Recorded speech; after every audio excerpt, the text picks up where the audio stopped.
श्रीमात्रे नमः। कनकदार स्तोत्रम्। वन्दे वन्दारुमन्दारमिन्दिरानन्दकन्दलम्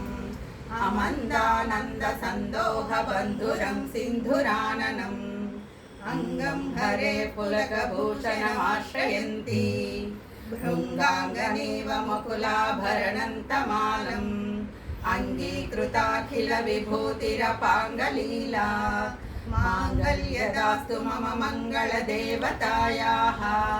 मुग्धा मुहुर्विदधते वदने मुरारेः प्रेमत्रपाप्रणिहितानि गतागतानि मालादृशोर्मधुकरेव महोत्पलेय सा मे श्रियन्ति शतुसागरसम्भवायाः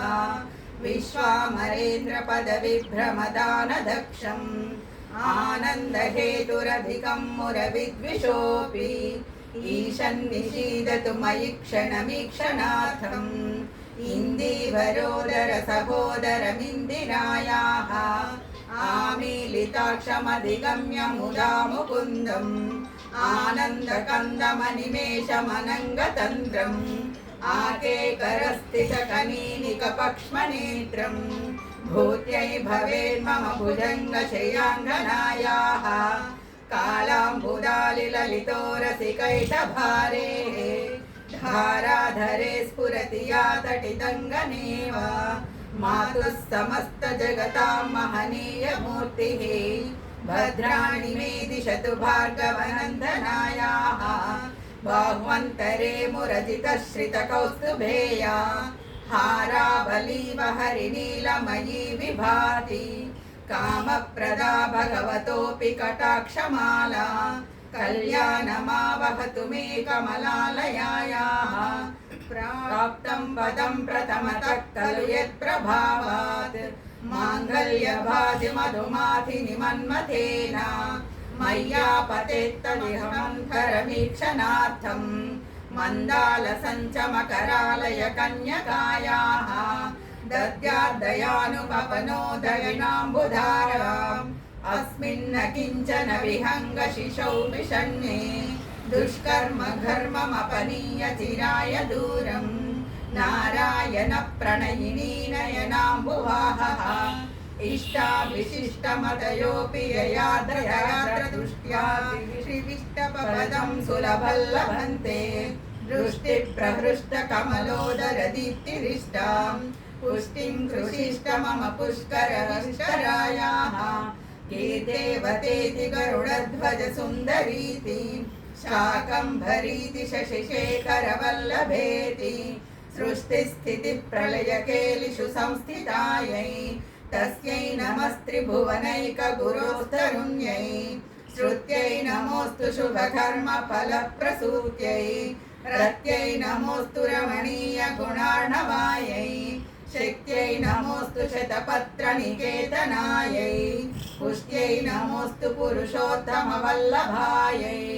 नमोऽस्तु नालीकनिभाननायै नमोऽस्तु दुग्धोदधि जन्मभूम्यै नमोऽस्तु सोमामृतसोदरायै नमोऽस्तु नारायणवल्लभायै नमोऽस्तु हेमाम्बुजपीठिकायै नमोऽस्तु भूमण्डलनायिकायै नमोऽस्तु देवादिदयापरायै नमोऽस्तु शार्गायुधवल्लभायै नमोऽस्तु देव्यै भृगुनन्दनायै नमोऽस्तु विष्णोरुरसिस्थितायै नमोऽस्तु लक्ष्म्यै कमलालयायै नमोऽस्तु दामोदरवल्लभायै नमोऽस्तु कान्त्यै कमलेक्षणायै नमोऽस्तु भूत्यै भुवनप्रसूत्यै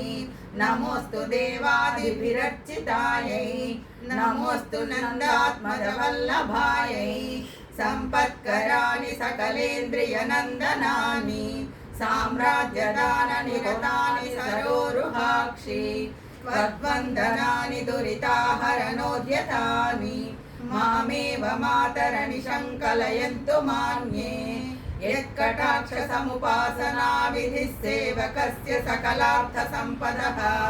सन्तनोति वचनाङ्गमानसैस्तां मुरारिहृदयेश्वरी भजे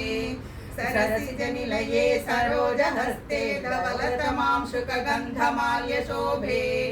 भगवति हरिवल्लभे मनोज्ञे त्रिभुवनभूतिकरि प्रसीद मह्यम् दिग्गस्तिभिः कनककुम्भमुखावसृष्टस्वर्वाहिनी विमलचारुजलाप्लुताङ्गीं प्रातर्नमामि जगताञ्जननीमशेषलोकाधिनाथ गृहिणीममृताब्धिपुत्रीं कमले कमलाक्षवल्लभे त्वं करुणापूरतरङ्गितैरपाङ्गैः अवलोकय माम किञ्चनानां प्रथमं पात्रमकृत्रिमन्दयायाः बिल्वाटवी मध्यलसत्सरोजे सहस्रपत्रे सकसन्निविष्टाम् अष्टापदाम्भोरुहपाणिपद्मां सुवर्णवर्णां प्रणमामि लक्ष्मीं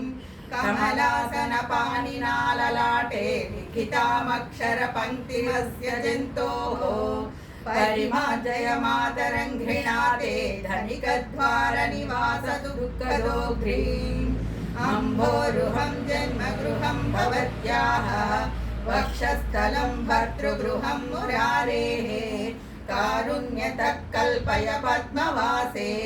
लीलागृहं मे हृदयारविन्दम् स्तुवन्ति ये स्तुतिभिरमोभिरन्वहं त्रयीमयीं त्रिभुवनमातरं रमां गुणाधिका गुरुतरभाग्यभागिनो भवन्ति ते भुवि बुधभाविताशयाः सुवर्णधारास्तोत्रं यच्छङ्कराचार्यनिर्मितं त्रिसन्ध्यय्यः पठेत् नित्यं स कुबेरसमो भवेत् इति श्रीमच्छङ्करभगवत्कृतं कनकधारास्तोत्रम्।